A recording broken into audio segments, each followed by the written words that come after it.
మరో 2 రోజుల్లో రిలీజ్ కాబోతున్న వార్ 2 సినిమాపై ఆడియన్స్ లో ఉన్న అంచనాలు అన్నీ ఇన్ని కావు.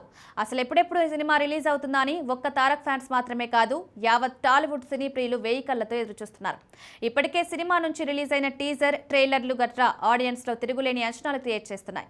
దానికి తోడు తారక్ తొలిసారిగా నెగటివ్ షేడ్స్ ఉన్న రోల్స్ చేయనుండడంతో అందరిలోనూ తిరుగులేని క్యూరియాసిటీ నెలకొంది. ఇదిలా ఉంటే తాజాగా ఈ సినిమాకు సంబంధించిన ఓ క్రేజీ న్యూస్ సోషల్ మీడియాను షేక్ చేస్తోంది. ఈ సినిమాలో తారక్, హృతిక్ రోషన్ స్టెప్ బ్రదర్స్ గా కనిపించనున్నట్లు సోషల్ మీడియాలో కోడై కూస్తోంది. ఇదే నిజమైతే మాత్రం అసలు ఫ్యాన్స్ ఊరుకుంటారా? అసలు తారక్ అన్నను అలాంటి క్యారెక్టర్లో చూసి అభిమానులు ఒప్పుకుంటారా అనేది ఇప్పుడు $1 మిలియన్ ప్రశ్న.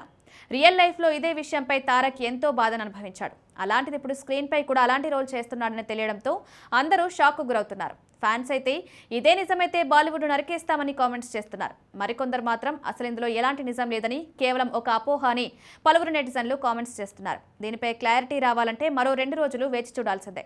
ఇక అన్నీ అనుకున్నట్లుగా జరిగితే మరో 2 రోజుల్లో ఈ పాటికి వార్ 2 బాక్స్ ఆఫీస్ కలెక్షన్ల గురించి మాట్లాడుకుంటాం.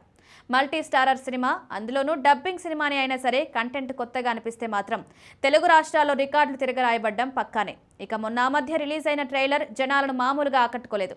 అసలు ఒక్కో ఫ్రేమ్ ఎక్స్ట్రాడినరీగా అనిపించింది. వీళ్ళిద్దరి మధ్య రైవల్రీ ఎలా ఉంటుందో అని అటు బాలీవుడ్ ఫ్యాన్స్, ఇటు టాలీవుడ్ ఫ్యాన్స్ తెగ ఆసక్తితో ఎదురుచూస్తున్నారు.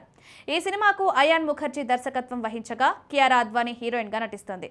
మరోవైపు ఈ సినిమా కోసం యాక్టర్లు తీసుకుంటున్న రెమ్యునరేషన్ ఇప్పుడు హాట్ టాపిక్ గా మారింది.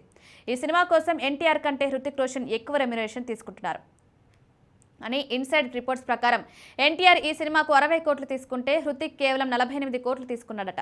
కియారా అద్వానీ అక్షరాల 15 కోట్లు తీసుకుందట. ఈ సినిమా దర్శకుడు అయాన్ ముఖర్జీ 35 కోట్ల రూపాయల రెమ్యునరేషన్ తీసుకున్నాడు.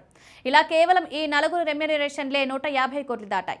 ఇక సినిమా బడ్జెట్ అక్షరాల 500 కోట్లని సమాచారం. ఈ సినిమాను తెలుగులో సితారా ఎంటర్టైన్మెంట్స్ బ్యానర్ పై నాగవంశీ రిలీజ్ చేస్తున్నాడు.